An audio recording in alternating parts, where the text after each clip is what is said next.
The room stilled the moment he said it. "Right this way, Miss Walker." The server's voice wasn't casual, it was reverent, like he'd been briefed beforehand, like he knew exactly who I was.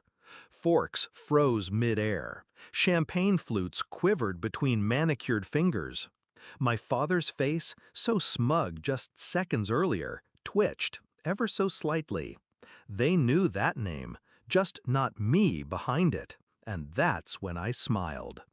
I used to be Maddie, the family embarrassment, the artsy one, the creative black sheep among a flock of Ivy Leaguers and corporate sharks. I didn't choose their path, I chose mine: design, branding, storytelling. They called it dabbling. They mocked my tiny apartment, my thrifted clothes, my freelance gigs. "You still doing your little logos and blogs?" my sister once asked, slicing into her filet mignon like she was carving me out of her world. I played along. Let them believe it was a hobby. Let them laugh. I never corrected them, because I was building something.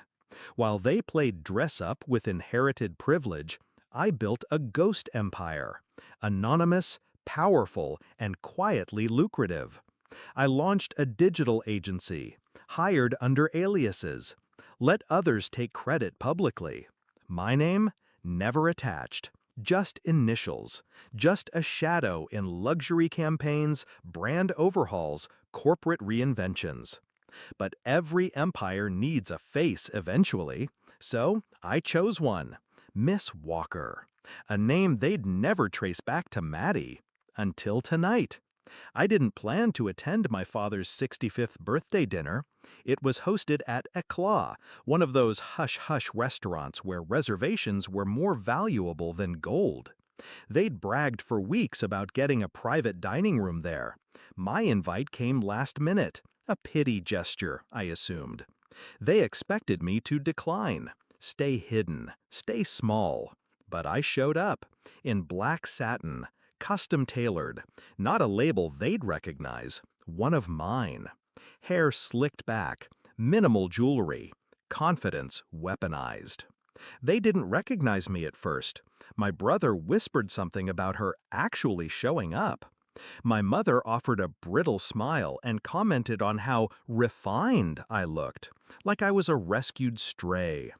I let them have their moment, right up until the server approached. "Miss Walker," he said, "we're honored. Your usual champagne?" Silence. Thick and immediate. My father blinked. "Wait, you know her?" The server chuckled nervously, glancing at me. "Of course, Miss Walker's agency rebranded our entire group. New identity, new clientele, complete transformation. You haven't seen the press?" I hadn't paid him to say that, but I didn't need to. Truth has a way of detonating when it lands. Flashback to 6 years ago. I'd shown them the pitch deck, one I'd spent months building. It was lean, elegant, aggressive. They laughed, said I was cute for trying. My mother warned me I'd be poor forever. My father, glass of scotch in hand, said, "You're not built for high stakes, Maddie. Stick to Etsy." That night, I walked home in the rain, alone, shaking.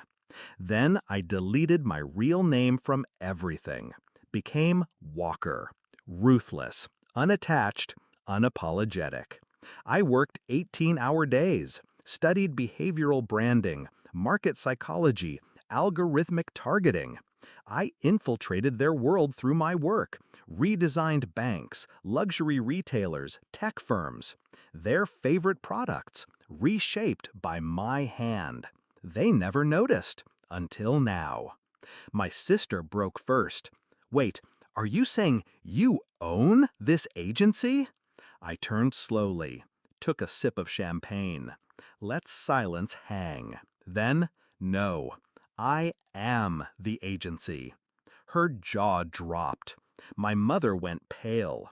My brother tried to laugh, but it curdled halfway through. My father stared. "You're Miss Walker?" he asked. I didn't answer. The maitre d' appeared moments later. The executive chef would like to personally thank you for your work with the brand, ma'am. If you'd like to tour the kitchen. I waved him off gently. I'm dining with family, I said. Family. The word tasted like ash. That night wasn't revenge, it was revelation. But my revenge? That came earlier, when I found out my father's company was struggling, hemorrhaging clients, plagued by a reputation problem. They'd hired firm after firm. Nothing worked. So I stepped in, anonymously. My agency submitted a proposal under a different brand name. He never knew I was behind it. Signed over full branding authority. Paid us 7 figures. Then I burned his legacy from the inside. New messaging, new visuals, everything polished to perfection, except one critical element I manipulated: trust.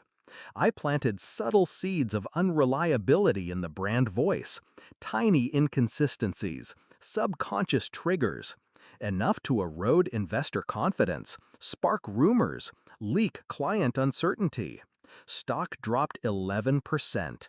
3 board members resigned. They thought it was market volatility. It was me.